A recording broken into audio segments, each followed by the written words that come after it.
Insan-insan mulia Pama. Bismillahirrahmanirrahim. Assalamualaikum warahmatullahi wabarakatuh.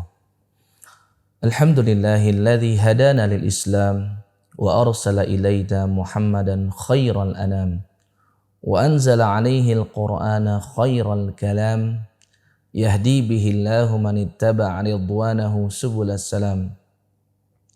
Allahumma salli ala Muhammadin wa ala ali Muhammad kama sallaita ala Ibrahim wa ala ali Ibrahim innaka Hamidum Majid. Wa barik ala Muhammadin wa ala ali Muhammad kama barakta ala Ibrahim wa ala ali Ibrahim innaka Hamidum Majid. Amma ba'du, ikhwatal iman yang dirahmati dan dimuliakan Allah Subhanahu wa taala.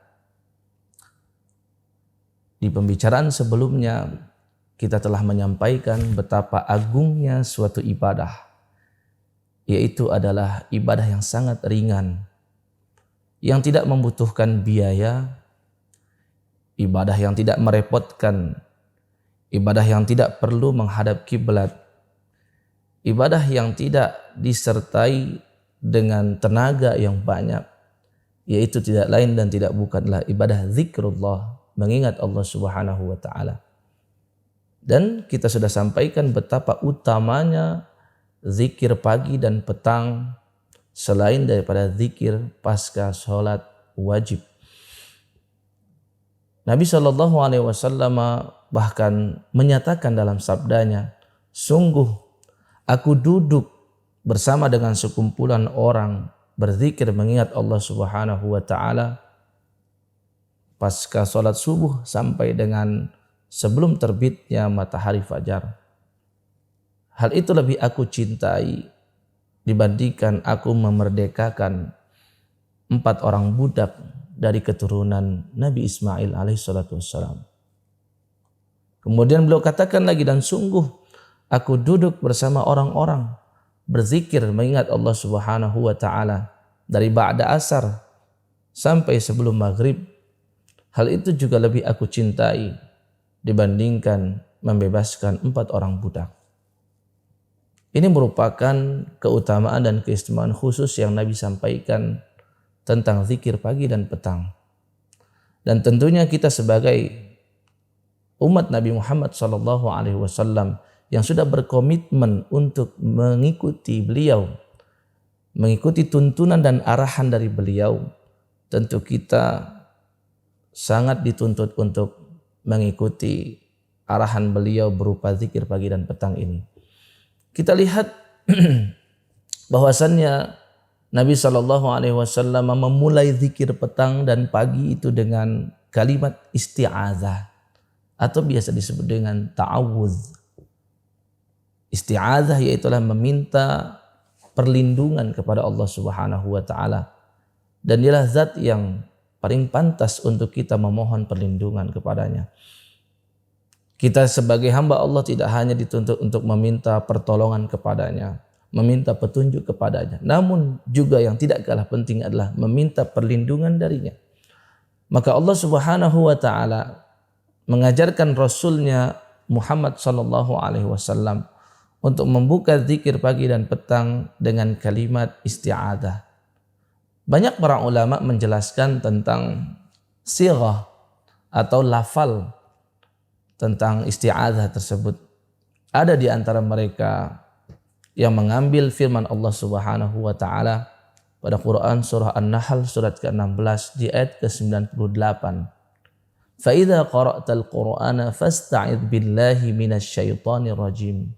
Yang artinya, jika kamu hendak membaca Al-Qur'anul Karim, maka memohonlah pertolongan dan perlindungan kepada Allah Subhanahu wa taala minasyaitonir rajim, dari syaitan yang terkutuk.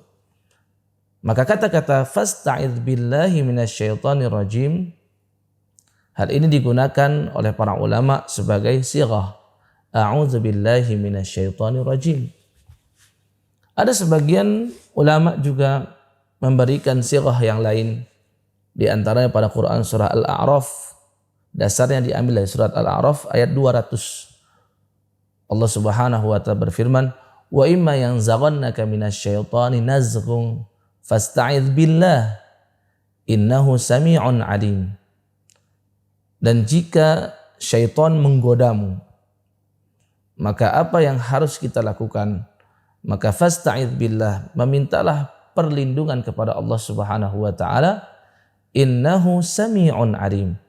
Sesungguhnya Allah Subhanahu wa taala Maha mendengar lagi Maha mengetahui. Dari kata-kata innahu sami'un alim, maka para ulama menambahkan dengan ucapan a'udzu billahi minasyaitonir rajim. A'udzu billahi samiil alimi minasyaitonir rajim. Yang artinya aku berlindung kepada Allah yang Maha mendengar lagi Maha mengetahui dari syaitan yang terkutuk. Sebagian ulama juga mengambil hadis Nabi SAW yang diriwayatkan oleh sahabat Nabi yang bernama Abu Sa'id Al-Khudri radhiyallahu ta'ala an. Yang mana Abu Sa'id Al-Khudri menceritakan bahwasannya Rasulullah SAW setelah membaca doa istiftah atau iftitah dalam salatnya, maka sebelum beliau memulai bacaan Al-Fatihah, beliau berta'awudz dan beristi'adzah dengan ungkapan a'udzu billahi samii'il alimi minasyaitonir rajim min hamzih wa nafkhih wa nafthih, yang maknanya aku berlindung kepada Allah yang Maha mendengar lagi Maha mengetahui dari syaitan yang terkutuk berupa 3 hal, yaitu min hamzih. Hamzih itu adalah godaannya, wa nafkhih tiupannya, dan juga wa nafthih yaitu semburannya. Artinya kita mengetahui betul bahwa syaitan menggoda manusia itu dari bisikan hamz, dan juga dari tiupan-tiupan dan dari semburan-semburannya. Maka zikir pagi dan petang ini diawali dengan kalimat isti'adzah. Agar apa? Agar kita memperoleh ketenangan dari 2 hal. Yang pertama, faktor eksternal itu kita raih dan kita tempuh, yaitu menghilangkan godaan syaitan. Yang kedua, isti'adzah menambah ketenangan hati. Sehingga itulah kenapa dimulai zikir pagi dan petang dengan isti'adzah. Dan lafal yang diambil oleh para ulama itu lafal yang paling mudah dan lafal yang paling sering digunakan oleh Nabi SAW. Dan antara 3 lafal yang tadi saya sebutkan, yaitu lafal yang paling banyak diambil oleh para ulama, di antara ulama mazhab dan sahabat-sahabat Nabi SAW, yaitu a'udzu billahi minasyaitonir rajim. Kemudian berikutnya Nabi SAW ajarkan kita untuk membaca ayat kursi. Satu ayat yang sangat agung di dalam Al-Quranul Karim. Yang kata Nabi SAW, likulli syai'in sinamun. Segala sesuatu itu memiliki sinam. Sinamnya itulah puncak. Dan puncak daripada Al-Quran itulah surah Al-Baqarah. Fiha, di dalam surah Al-Baqarah itu ada ayatun. Satu ayat yang disebut dengan Sayyidatu Ayil Quran. Pemimpin dan penghulu dari seluruh ayat yang ada di dalam Al-Quran. Ribuan ayat Al-Quran, maka satu ayat yang paling agung dan berada di puncak dan di atas, yaitu adalah ayat kursi.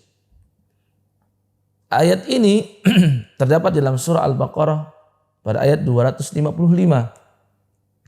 Allah Subhanahu wa taala berfirman, Allahu la ilaha illa huwal hayyul qayyum la ta'khudhuhu sinatu wa la naum lahu ma fis samawati wa ma fil ard man dzal ladzi yashfa'u 'indahu illa bi idznih ya'lamu ma baina aydihim wa ma khalfahum wa la yuhituna bi syai'in min 'ilmihi illa bima syaa' wasi'a kursiyyuhus samawati wal ard wa la ya'uduhu hifdhuhuma wa huwal 'aliyyul 'azim. Terdapat kandungan yang sangat luar biasa pada satu ayat ini. Itulah kenapa ini disebut dengan Sayyidatu Ayil Quran. Bahkan di luar zikir pagi dan petang kita juga dianjurkan untuk terus membaca ayat kursi ini. Nabi SAW sampaikan, bagi yang ingin memastikan dirinya masuk ke dalam surganya Allah Subhanahu wa taala. Bagi yang ingin menggaransi dirinya tiket surga, maka Nabi pesankan untuk senantiasa membaca ayat ini setelah salat wajib. Nabi sampaikan dalam hadisnya yang diriwayatkan oleh sahabat Abu Umamah Al-Bahili radhiyallahu taala anhu, "Man qara'a ayatal kursi fi duburi kulli salatin maktubatin lam yamna'hu min dukhulil jannah illa an yamut." Yang maknanya barang siapa yang selalu membaca ayat kursi setiap selepas salat yang wajib, lam yamna'hu min dukhulil jannah, maka tidak ada yang mampu mencegah ia untuk masuk ke dalam surganya Allah kecuali hanya kematian saja. Jika ini keagungan ayat kursi pada sholat wajib atau pasca sholat wajib, maka ternyata keagungan dan keutamaan ini Nabi bawa pada zikir pagi dan petang. Maka apa rahasianya? Kenapa mesti dimasukkan juga ke dalam zikir pagi dan petang? Di antara rahasianya adalah karena di dalamnya terdapat banyak asmaul husna dan pujian-pujian dan pengagungan kepada Allah Subhanahu wa taala. Dimulai dengan Allahu la ilaha illa huwal hayyul qayyum. Allah sebagai nama dari zat Tuhan yang menciptakan kita, yang memberi rizki kita, yang menyelesaikan segala problematika kehidupan kita, yang memberikan ketenangan di dalam jiwa kita, yang senantiasa mengurusi segala urusan-urusan kita, yang mana sebagai sebaik-baik tempat bersandar dari urusan kita, maka disebut Allah Subhanahu wa taala. Diawali dengan kata Allah. La ilaha illa huwa. Tidak ada ilah. Yang dimaksud dengan ilah adalah makna khusus, yaitu Tuhan yang berhak diibadahi, Tuhan yang berhak disembah. Manusia banyak memiliki Tuhan. Ada yang merupakan Tuhan dengan wujud patung, ada yang dengan pohon, ada yang benda-benda keramat, benda-benda mati, ada yang berbintangan, rembulan dan seterusnya. Namun ketika seorang mukmin sudah menyatakan Allahu la ilaha illa huwal hayyul qayyum, maka menafikan semua sesembahan-sesembahan manusia. Karena hanya Allah sajalah yang menjadi ilah, Tuhan yang berhak untuk diibadahi dan disembah. Kemudian disebutkan Asmaul Husna di sana Al-Hayyu dan Al-Qayyum, yang maha hidup. Allah hidup tanpa ada permulaan dan Allah tidak pernah mati. Sedangkan makhluk-makhluk dan hamba-hambanya memiliki kehidupan namun ada permulaan dan semua hambanya kelak akan mati. Al-Hayyu, bahwasannya Allah yang maha hidup, ketika nanti di yaumil qiyamah Allah wafatkan seluruh hambanya tanpa terkecuali. Bahkan para malaikat kiram, malaikat yang mulia, bahkan malaikat Jibril pun Allah wafatkan. Bahkan malaikat yang bertugas untuk mencabut nyawa, yaitu malakul maut, pun juga Allah wafatkan. Maka ketika itu Allah berfirman, limanil mulkul yaum lillahil wahidil qahhar. Ketika Allah sendirian seperti dahulu kala sebelum zaman azali, maka Allah berfirman, milik siapa kerajaan saat ini? Lillahil wahidil qahhar. Hanya milik Allah satu-satunya. Allah yang Esa dan Allah yang Al-Qahhar, yang memaksa hamba-hambanya. Memaksa hambanya untuk wafat, memaksa hambanya untuk binasa, karena semua hambanya itulah fana. Al-Qayyum itu adalah yang maha mengurus segala urusan, semuanya di dalam genggaman dan kekuasaan Allah. Langit dan bumi semuanya tunduk pada perintah Allah Jalla Jalaluh. Semuanya beredar dan berputar pada orbitnya disebabkan Allah yang memerintahkan. Dan semuanya kelak akan hancur dan binasa dan tidak beraturan karena Allah juga yang memerintahkan demikian. Maka Al-Qayyum, Allah maha mengurusi seluruh makhluknya. La ta'khudhuhu sinatun wala naum. Karena Allah mengurusi semuanya, maka tidak mungkin Allah mengantuk apalagi tidur. Mustahil Tuhan itu mengantuk dan Tuhan itu tidur. Seandainya Tuhan itu tidur dan mengantuk, tentu makhluk-makhluknya akan binasa dan hancur, tidak beraturan. Tapi Allah Jalla Jalaluh, ia maha hidup, ia senantiasa mengurusi hambanya, dan ia juga yang tidak pernah tidur dan tidak mengantuk. Itulah kenapa di dalam surat Ar-Rahman dijelaskan bahwasannya kulla yaumin huwa fi sya'n. Di ayat ke-29 Allah berfirman, setiap hari Allah itu dalam kesibukan. Sibuk meninggikan derajat hambanya dan sibuk menurunkan derajat hambanya. Sibuk mengurusi rizki untuk hamba-hambanya. Sibuk untuk mengatur segalanya. Kemudian apalagi? Kemudian man dzalladzi yashfa'u indahu illa bi'idznih. Tidak ada yang mampu memberikan syafaat kecuali dengan izin Allah Subhanahu wa taala. Dan ini berkaitan erat dengan baginda Nabi Muhammad sallallahu alaihi wasallam sebagai makhluknya yang berhak memberikan syafaatul uzma, syafaat yang tertinggi. Kemudian di ayat kursi di situ Allah tutup dengan asmaul husna yang sangat indah, yaitu adalah wala yauduhu hifdzuhuma wa huwal aliyyul azim. Allah tidak pernah merasa berat untuk menjaga keduanya, yaitu menjaga langit dan menjaga bumi. Memikul langit dan memikul bumi, Allah tidak pernah merasa berat. Dari awal Allah nyatakan walaqad khalaqnas samawati wal arda wama bainahuma fi sittati ayyamin wama massana min lughub.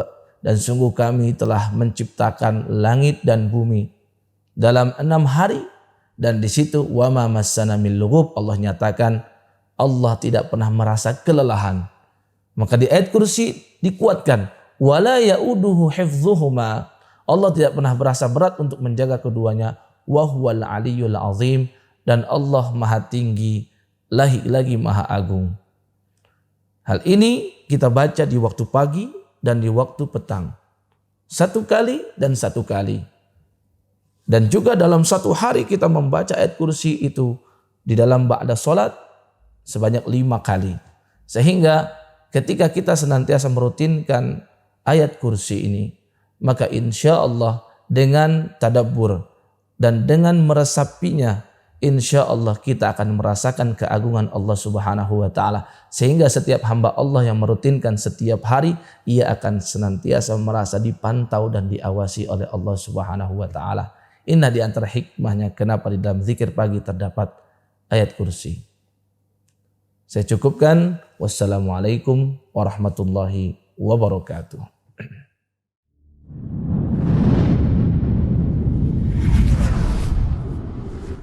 YIMP, Yayasan Insan Mulia Pama.